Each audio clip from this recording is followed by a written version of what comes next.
just right there. Okay, hello everyone. How are you doing? We had so,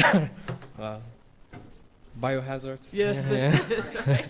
Yeah, I'm going to talk about biology too.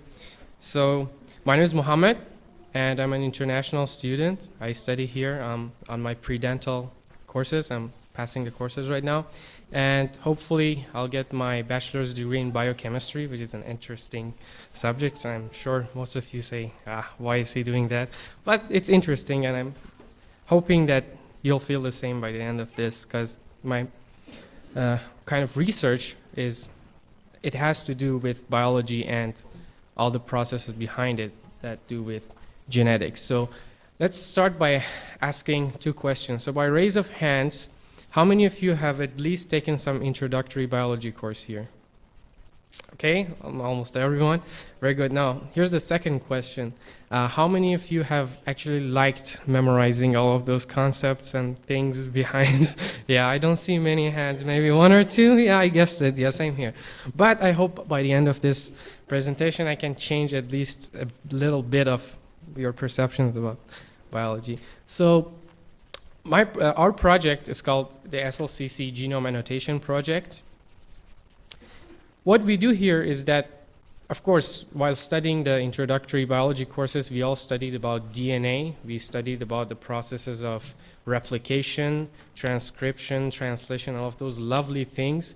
But we never, at least that's what I believe, we never got to experiment with them in real life. We never got any hands-on activities where we could work with those A, G, C, and T, just letters that didn't make that much sense. So this project is incorporated in the cell biology lab here at SLEC, which can be taken right after the biology 1610 as a prereq. And here what we do is that we take an organism, they have already sequenced its genome, we receive the genome, and we have a series of exercises and experiments where we determine what these genes encode, and if there's a protein that's being encoded, what it does, and why is it so important to the organism. And we do this project in two phases. The first phase is called mapping, which I'm going to explain, and then the second phase is called annotation. And by the end, students will have a good deal of knowledge about how proteins work, how the genes are being transcribed, and what are they really, why are they important for the organism, and what's the purpose of them individually, each of the genes. This project is being supported by the National Science Foundation. It's actually originated by the Department of Energy here at the US Department of Energy's Joint Genome Institute. It's a long name, I know. Everything has a huge name in biology. And the project is part of the Microbial Genome Annotation Network. So this is basically a group of colleges around the US where they have a similar project where they adopt an organism and design a set of experiments where the students can actually interact with those genes and figure out things about how the organism works. And we have a website too at SLCC Gap. We're going to look at the website and how it's designed. So it's all about the central dogma of biology. What is it all about? The three main processes of life: DNA replication, transcription, and translation. These are the processes that eventually result in proteins being made. And just learning them in theory, it's a great thing to know, but without having experiments that show the students what they really do and how they work, I think it's just theory and it's not that fun. So we try to bring the fun out of those concepts in this project. And doing this project, it gives the students this ability to work with a lot of online bioinformatic tools where they can actually do what researchers are doing at large institutes. And again, you just need Biology 1610 for this course, so it's a really good introductory biology course where you can get hands-on experience with genetics and bioinformatics. And I think nowadays we're seeing more and more practice being incorporated into biology courses along with the theory. And I think the practical part of biology courses are going to get larger and larger as we go on, because technology is improving, everything is advancing, and we predict that students are going to be doing more practical work than just learning about the theory itself. Well, the theory itself is dry, but without the practical things, I think it's not that fun. So we try to make it fun by allowing students to interact with the genes here. So by doing this project, the students get to work with different tools, and they follow the scientific method where they are given different hypotheses, and they use these tools to conduct research. They find evidence, they collect them, and they determine whether or not those hypotheses are correct or not. And those hypotheses are, again, whether or not a predicted protein actually exists, and if so, what is its function and where can you find it? So for this project, here's the microorganism that we have adopted. It's called, it has a long name, Halogeometricum borinquens, but we just call it Halo. Unfortunately, I couldn't bring it like the Falcon here because it's really tiny and you need an scanning electron microscope to look at it. And here I painted it with the SLCC colors because it's black and white under the SEM microscope. But it basically comes from Puerto Rico. It really loves salt. You're in Salt Lake City, right? It loves salt, but it actually looks pink. Here I just changed the colors. But just to give you an idea of how big its genome is, remember those A, G, C, and T, adenine, guanine, thymine? Yeah, I know you hate them, yes, but I hope you won't know at the end of this. So basically, this guy has got 4 million base pairs of those stuff in it. And it's just really tiny. Just think of working on this little archaea versus working on something like a falcon. That guy has got millions and millions and millions of those genes. So we try to start with something small that's also applicable. And these 4 million base pairs, they translate into almost 4,000 genes. And our objective here is to try to understand what these genes are and what they do for the organism that we have here, Halo. And each semester, what we do is that out of these 4 million base pairs, we start with 50,000 nucleotides each semester, and we keep on going and going. And each semester, students map and annotate a 50,000 portion of the entire genome. And we hope by the end of this project, we'll have the entire Halo's genome annotated, and we'll know what it does and how it does its functions. So the students begin by taking the sequenced genome. We provide it to them because you need specific hardware and techniques to take out the genome. So the genome, it just comes in a Word file. It has A, G, C, T, and all of those sequences, and that's what we start with. So basically, the students take those in and try to determine what are all the possible ways that you can read the genome? What are the different directions? What are the open reading frames? For example, you can read to the right, you can read to the left, you can skip one, you can skip 2 letters, all the different possibilities that exist. So the first phase of the project is doing this, making a consensus map, because each student, or at least a pair of 2 students, is going to do this mapping part, and by the end of it, we'll have a great map of all of these blue and red spots which show all of the major possible genes that out of this 50,000 nucleotide portion that we can possibly predict what it is. So once we get this open reading frame, then here's the cool part of the project. So then the students will start using an online notebook. It's called GeniAct. It's open source. Again, the things that we're going to be discussing about this project, they are all about being open source, because, I mean, long gone are the days where everything is about paying money and proprietary. Nowadays, we talk about open source. It's just all free. You contribute and you get back from the community. So basically, what the students are going to do is to follow the GeniAct laboratory notebook. It tells them all the different steps of the annotation phase. So the annotation phase is after that we made the map. Now each student is going to be assigned a couple of these genes, and they'll work on their own to determine if that gene actually exists, and if so, what does it do for the organism. And they'll be following the modules that exist in this lab notebook, and it takes them step by step through all the different tools that they need to do. So here's an example. For example, it's called Protein Blast, where we give it the information. It's just boring, a bunch of letters. And then once we blast it, it's going to give us a lot of information. And we have got a couple of different outputs, like we have graphical information that we get, like this one. These are different tools. Like we get, for example, this one is showing you the transmembrane helices that can exist in this organism. So it tries to take all of those kind of nonsense words and it's trying to make visual information out of it, something that we can understand and kind of perceive as to why it's there.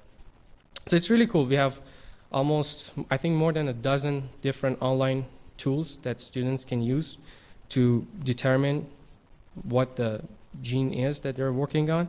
And these are all evidence, and they'll be recording all of these into their notebook as part of their research, because it's a mini research for each student, what they're doing. And so basically I took this course around a year ago, I believe, and I really loved it, because this was one of the courses that really showed me it's not just about theory, it's also about practice. You can get to practice what's being taught to you in real life. You can click and you'll get results. You'll see how it's working, and it's really interesting. And I thought, okay, how can I give back to this open source project? So I've been working with computers for a long time of my life, and I decided if I can improve the tutorials that are available on the website, that'll be a great contribution. So I came up with this project where over the summer and some other months, with help of Dr. Bigley, I tried to improve the website. So I tried to turn it into a wiki. So we had a website, it was great. It did the trick, yes, I know. But I thought, yeah, maybe I can make it look better. So what I did is to develop a wiki-style system where everyone can contribute without having to know HTML and all of those programming things that you need to know. So it's just like Wikipedia, where you get to just click on edit and you can instantly start editing. I tried to revise and enhance all of the tutorials that already existed. I tried to add as much points as I could think that helped me do what I did, so the students can do it more quickly and more efficiently. I tried to add as many graphics and even videos, if I could, right in the tutorials to aid with the learning process. And I try to categorize all of the different parts of the tutorials so it's really easy to navigate between different pages. And I also provided this in both the web format, where you can access it on your phone or any other device, as well as PDF in case if you want to print it and just have it. And the next part of my kind of project to contribute was to determine how can we replicate this project.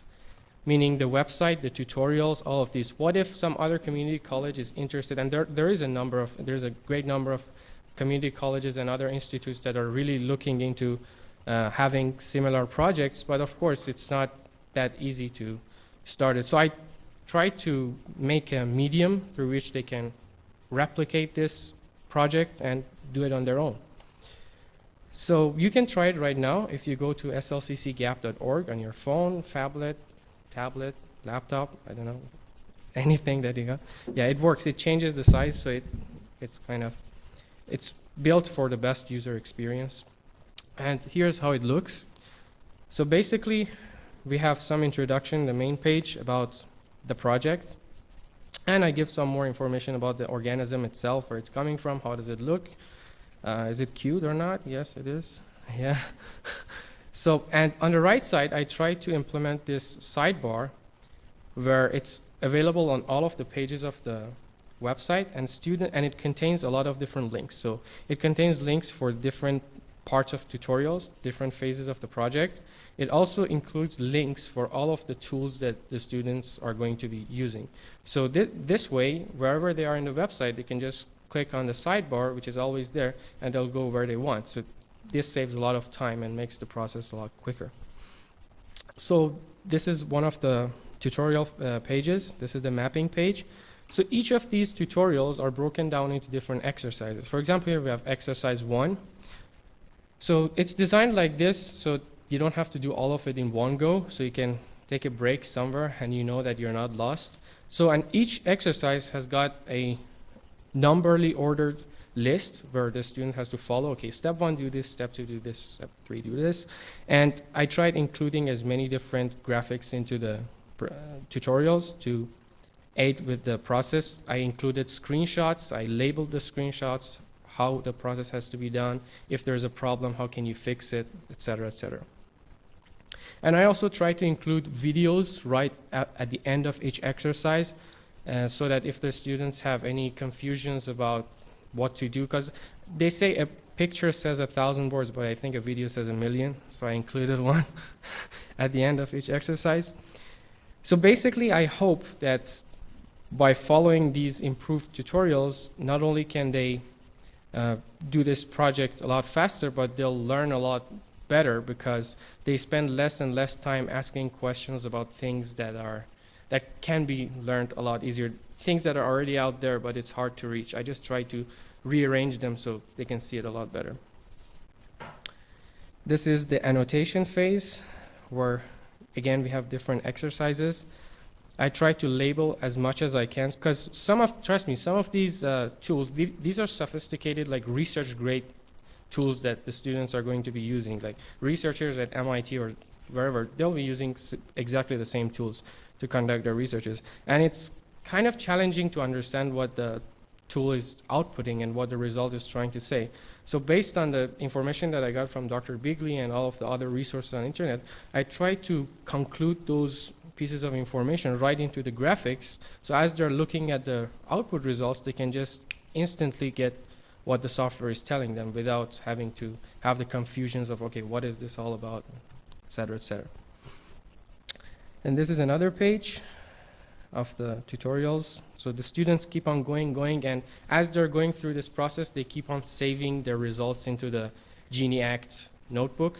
And by the end of all of this, they'll have a presentation, and they're going to be presenting to the class which one of the genes that they were given is actually a gene, and if so, why is it so important to the organism, and how does it do its function. So they'll be able to say all of these and explain their reasonings by having these results collected. So it's kind of a mini research project, basically. And here's the other part of my project. So the question is how other community colleges and other institutes where they don't have a lot of resources being given to them can replicate this project. I researched a lot on finding what's the best way to host this website. Of course, the college doesn't provide us with a web server where we can host these, so that was kind of a complication. So I researched and I found Wiki Spaces. I'm sure many of you have heard about it. Wiki Spaces is a great website which allows you to make wikis for your own. And if it's for some educational purpose, it's absolutely free. And community colleges can take care of, can take advantage of this because it's absolutely free for educational purposes. They have great technical support. You don't need a server. It's all hosted in their cloud. It's all safe, and they give you enough space to put as many files and information as you want. And editing the wiki doesn't need any HTML or coding background. But if you want to customize it, it's all about customizing. You can still edit HTML and do all of those customizations. But to begin with, to start editing right away, you don't need to know any coding. You just need to type, and that's all you need to do. And you need a web browser, basically. And the other cool thing about this is that students can make accounts in this wiki, and they can contribute also. Open source, right? Everyone can contribute, whereas in some other thing, they have to go to the instructor and ask. Of course, here they can make users, but it's a lot smooth. It's a smoother process for them, because here they don't need to deal with the HTML and all of those. And also, whatever changes that are being made to this wiki, they'll immediately get logged in there. So if down the line you make any mistakes or any changes that you didn't want, it's just one click and you'll be back to where you were. And basically what we have made here is just like making a PowerPoint presentation. You need to make a Wiki Spaces account, and it's basically easier than making a Facebook account, which I think many of us here have multiple. So I think it's really easy, and then you can, once you make your account, then you can start typing your information, writing, making the tutorials. You can include YouTube videos in there, Google Drive documents, again, all about open source. And of course, sharing is caring. We encourage other community colleges and other projects who are trying to do a similar project to copy from us, take a look at what we have done and replicate it for their own project. Basically, you need a web browser. You can include contents from different sources, and you don't even need to use softwares like Photoshop or these proprietary softwares. There's a ton of open source softwares nowadays out there. You just need to Google it and you'll find what you need to do. You need to make a video presentation, there's one out there. You need to edit some photos, it's right out there. You don't need to pay, it's all open source nowadays. This is how Wiki Spaces looks, and this is how it's easy to register. You just click on education, and then you give a username, email, password, and done. You start editing. So it's as easy as that. It's even easier than Facebook.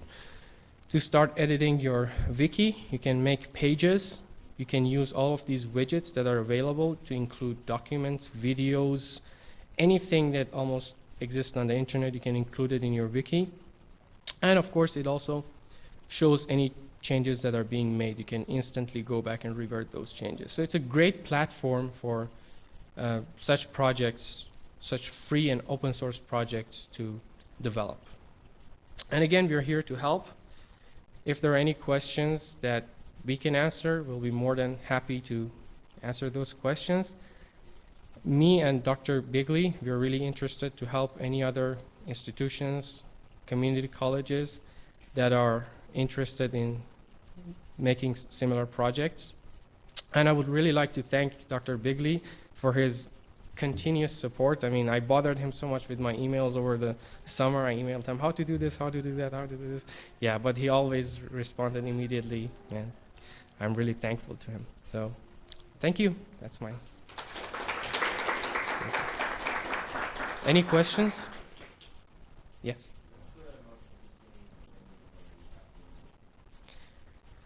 It works. Okay, sure. So they asked, what's the most interesting thing that you learned about the genome, working with genomes, genes, and all? I think the fact that it actually works. It's not just a series of letters that they say, yes, it does work. Like you have to make a Punnett square and think that, yes, it works. You can actually experiment with this and see that it does work. And you can look up, for example, if you're given a gene, you can look it up and see if other organisms have similar genes to what you have here, because we evolve, right? The evolution theory, and it actually, the evidence is there that supports it, and you'll be surprised at the end that, oh, you figured out that this gene does this, and you did it on your own by using this software. So it's really interesting to follow this. Anyone else? Okay then. Yes. 4,000 genes. 4 million base pairs. All right, yeah. By my rough calculation, that's going to take more than 120 semesters. So right now we are at nucleotide 700,000. So it's going on, yeah, slow, but yeah, it takes some time. Another institution is working on this. Yes, so organism for different ends. exactly. Not on this on this very organism, but the MGAN, the microbial genome, the thing. It's a group of colleges that are having similar projects. They adapt their own organism. I mean, these are tiny organisms. These are archaea. It's easy to find them all around the world.